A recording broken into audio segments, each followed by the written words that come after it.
Following the events of the great meme war of 2016, when the world entered its great moral panic attack because America had elected a game show host to the Oval Office, I remember saying that the powers that be, in order to be able to regain control, pretty much have no choice but to shut down the internet. And well, here we are sitting going on 7 years later, and well, obviously the internet's still here. I mean, you're watching this video on the internet. I don't really think anyone could honestly tell me that the internet we have now is the same internet we had in 2015. Hi, folks. It's your old pal King Waspinator. Welcome back to Total Party Skills. You know, the ongoing. I'm not even sure if to say that it's a controversy.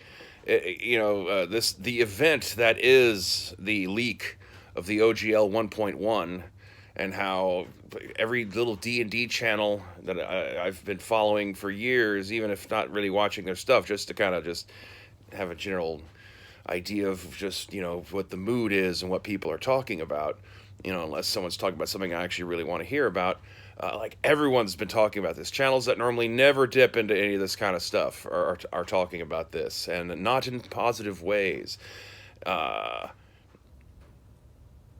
hear that there's people trying to defend WotC on Twitter and in people's comment sections and stuff, but I've, with maybe one or two exceptions, have not seen a lot of videos that are really going to bat for Wizards of the Coast over this new information about how, the various things they want to do with the new OGL license to negate the old OGL license. Now, obviously, there's a lot of discussion about whether or not people are lawyers and have any ability to properly suss out what all these fancy words mean or any of that kind of stuff.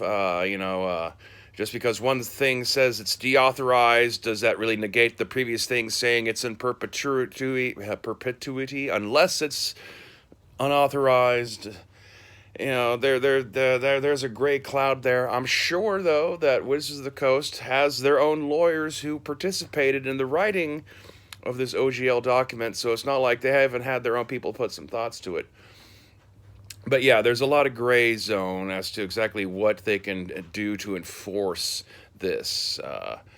It could only serve to funnel anything that's made from this point forward towards one D&D and one D alone, because you have to accept their license to be able to make anything D&D related now, and they want everything to lead back to Rome, kind of a thing.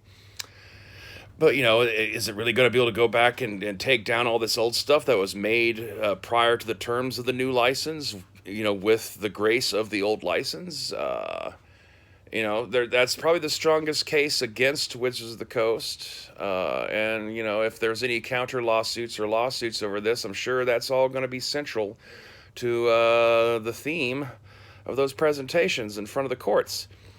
The thing is, though, and why I was mentioning the stuff there at the beginning of the video that I was mentioning, the internet isn't what the internet used to be. Role-playing games don't exist in a bubble. Wizards of the Coast is not the only company in the world. Hasbro is not the only company in the world. Even within the greater umbrella of gaming, we've recently witnessed, some of the stuff that Games Workshop went to try to tamp down on people talking about Warhammer and Warhammer-related products, and creating 3D printable minis and all that kind of stuff, and even copyright striking people's YouTube channels and videos to force people to have to pay money for their streaming video service that they were going to launch and all that kind of stuff, yada yada yada. Gaming in general is nested within a larger umbrella of a whole array of nerd-friendly intellectual properties that are being juiced and milked and kept on life support by all these large companies that hate nerds, despise us, look down on us, think very, very poorly of us, and yet they want to capitalize on the popularity of the brands that we helped make popular by being fanatic about. All these years later, the current crop of normies who are being introduced to all this stuff in this retro fashion would have zero interest if it weren't for the legendariness that these things have attained by the fact that they had an active fan base at one time in the past. And in that, D&D is no different from any of these other things. And as someone who's been watching YouTube for a long time, and not only just gaming content, but hey, as we all know, copyright strike is a thing.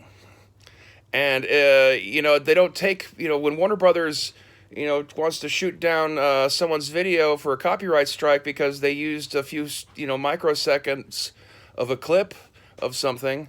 They don't take them to court. They don't serve them with papers or anything. They go direct to the source, the linchpin in this whole thing. The thing that I think is the real plan, if you could say so, for how the OGL is going to be used by Hasbro, which is to basically force platforms to just remove stuff on their behalf without having to go through all the expense of legal channels. Since we're on YouTube and have a YouTube channel and you like watching YouTube, we'll talk in YouTube terms.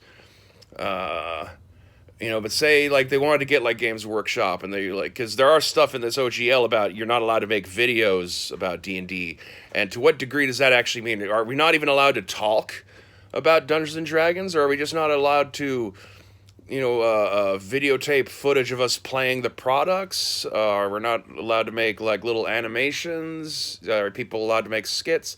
That's not spelled out yet. But, Games Workshop, they just went to YouTube effectively and told them, take this down. And they do that by saying it's in violation of their copyright. YouTube doesn't hire lawyers to go double check that and stuff. They take the word of the company and go along with it. Because the thing is YouTubers, the users of the site, aren't the customers of the site. We're voluntary products. We create content that has the viewers who are the product themselves, because you're watching this so that you can have advertising directed at you, or also have data collected about your likes so that better advertising can be directed at you down the line. So even if you're using YouTube Red and you're not seeing the commercials and all that kind of stuff, they're still gathering data on you. You are the product. The YouTubers are the users. We're the ones using the thing. But the actual customers of YouTube, its clients, are the big companies. They're the ones they have, the most cherry relationships with. They're all part of the same corporate culture. They know each other. They all potentially, might have to work together with each other one day and stuff. Being an executive doesn't like lash you down to one type of business and one type of business alone. You can jump from corporation to corporation and have your little hand in all sorts of things, from making books to producing television to running a factory making tractors. All these things are possible. So none of them kind of like they're in it to make money and to further their careers and be successful. It's not like the people at the top of these things give a shit in a way about any of these products they're selling, which is why there's the separation between them and fans. And fans are just nobodies. To them, the important things are their actual clients, and their actual clients are people like Hasbro / Wizards of the Coast. And so, using the OGL as justification, even without having to, send out cease and desist letters and hunt every last little person down themselves, they can just turn to the platforms that they have business contracts with and say, hey, all this stuff you're hosting is in violation of, my licensing agreements that I've put out for my products. You're basically, all these people on your platform are stealing from me. You need to do something about that, so that we don't have to sue you, kind of a thing. If they even have to go that far, just based on the fact that, well, these platform companies view companies like Hasbro as the actual client, the person they want to curry favor with. And so, they probably won't have to take a whole lot of cajoling to get platforming companies to agree to take things down if Hasbro says so.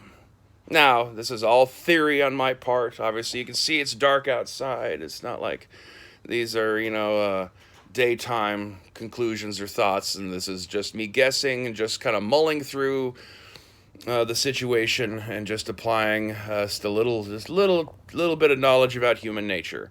None of this is official. None of this is leaks. This is nothing I've heard stamped or anything. This is just how things have been working for the last several years.